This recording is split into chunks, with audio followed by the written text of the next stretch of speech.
సృష్టించే సాక్ష్యాలు వెతికి ఏదో ఒక విధంగా వాళ్ళని ఇబ్బందులు పెట్టి జైలుకు పంపించాలనేటువంటి ఒక దుర్మార్గమైనటువంటి ఆలోచనతో యువ ఉంది. కాబట్టి ఈరోజు మీరు వ్యవహరిస్తున్నటువంటి తీరు ఏ విధంగా ఉందంటే పోలీసులు వ్యవహరిస్తున్నటువంటి తీరు నేరస్తుల పట్ల మాత్రం మెత్తగా వైఖరి అవలంబిస్తున్నారు, బాధితుల మీద మాత్రం ఈరోజు కఠినంగా వ్యవహరిస్తున్నారు.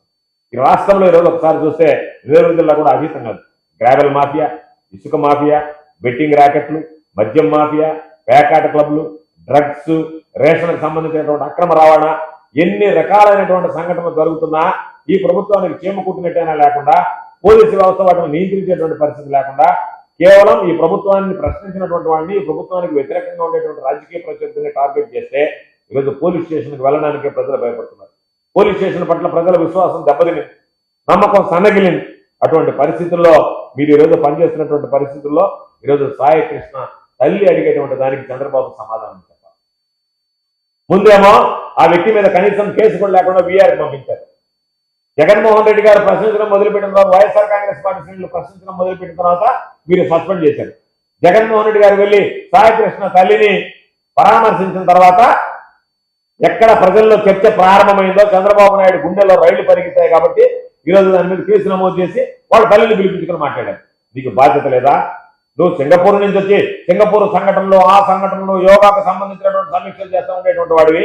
ప్రతిపక్ష నాయకుడుగా ప్రభుత్వంలో లేకపోయినా, అధికారం లేకపోయినా జగన్మోహన్ రెడ్డి గారు వెళ్ళి ఆ కుటుంబాన్ని పరామర్శించినంత వరకు కనీసం ఆ కుటుంబాన్ని పరామర్శించాలనేటువంటి జ్ఞానం నీకు లేదంటే, ఆ జ్ఞానం నువ్వు ఆ విశేషను కోల్పోయావంటే ఈరోజు నీకు జగన్మోహన్ రెడ్డి గారి మార్గదర్శి కదా. అయ్యో జగన్మోహన్ రెడ్డి గారిపై ఆ కుటుంబాన్ని పరామర్శించండి, నేను కూడా పరామర్శించకపోతే వెనకబడిపోతానేమో అనేటువంటి ఉద్దేశంతో నువ్వు పిలిచావు. ఏం చెప్తావు ఆ తల్లిని? ఆ తల్లి కాళ్ళు పట్టుకుని నేను అంటే పాలకుడు ఉండడానికి నన్ను క్షమించి తల్లి అని చెప్పి మాట్లాడాను. చేతులు పట్టుకొని మాట్లాడడం కాదు, కాళ్ళు పట్టుకుని నాలాంటి పాలకుడు, నాలాంటి పాలకుడు, నీ బిడ్డను కోల్పోయావు, నీ పుత్ర శోకం, నీ కడుపు కోత నేను అర్థం చేసుకోగలన తల్లి కాళ్ళు పట్టుకొని క్షమాపణ చెప్పాల్సినటువంటి పరిస్థితి. నువ్వు ఏదో మొక్కుబడిగా మీడియా కోసం, పబ్లిసిటీ కోసం వాళ్ళని పిలిచి పరామర్శించినట్టుగా ఈరోజు నువ్వు పరామర్శించావు.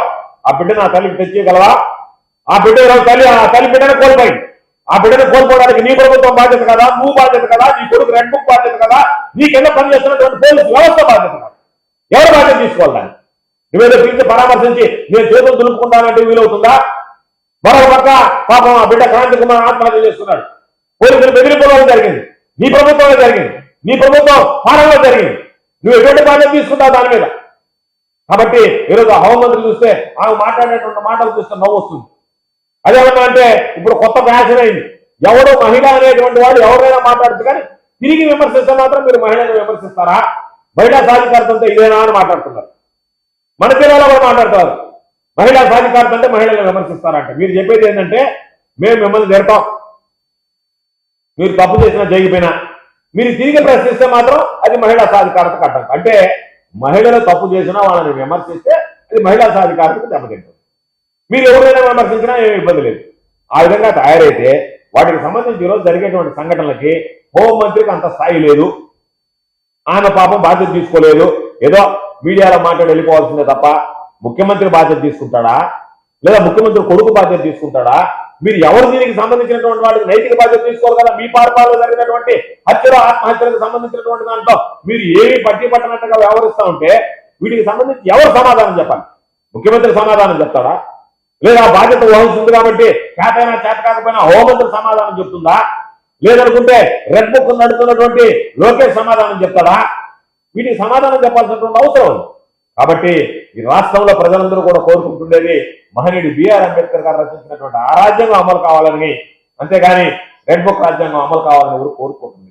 పోలీసులు ప్రజలకు రక్షణగా నిలవాలి తప్ప రాజకీయ నాయకులకు సేవకులుగా నిలవడం అనేటువంటిది ఈరోజు దురదృష్టకరమైనటువంటి పరిస్థితి. ప్రజలను రక్షించాల్సినటువంటి, ప్రజలను కాపాడాల్సినటువంటి పోలీసు వ్యవస్థ ఈరోజు వాళ్ళను చూసే ప్రజలు భయపడేటువంటి పరిస్థితి ఏర్పడితే మనం ప్రజాస్వామ్యంలో ఉన్నావా, నియంతృత్వంలో ఉన్నావా? ఇంత చీకటి పాలన ఈ రాష్ట్రంలో జరుగుతుంది అనేటువంటి అనుమానాలు వచ్చేటువంటి పరిస్థితి. అక్షయ్ తృతీయ అష్టైశ్వర్యాలకు ఆహ్వానం. బంగారం లక్ష్మీ కటాక్షానికి చిహ్నం.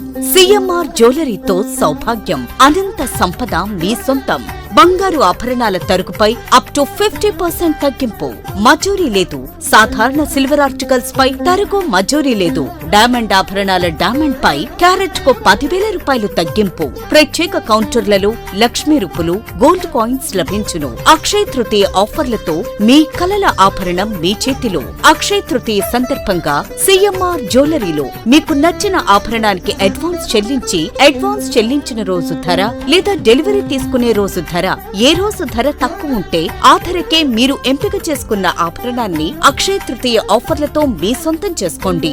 బంగారం కొనడం కాదు, భాగ్యాన్ని ఆహ్వానించడం. విచ్చేయండి CMR jewellery, trunk road, Nellore. Chandana brothers ప్రక్కన, నెల్లూరు. మాగుంట లేఅవుట్, నెల్లూరు.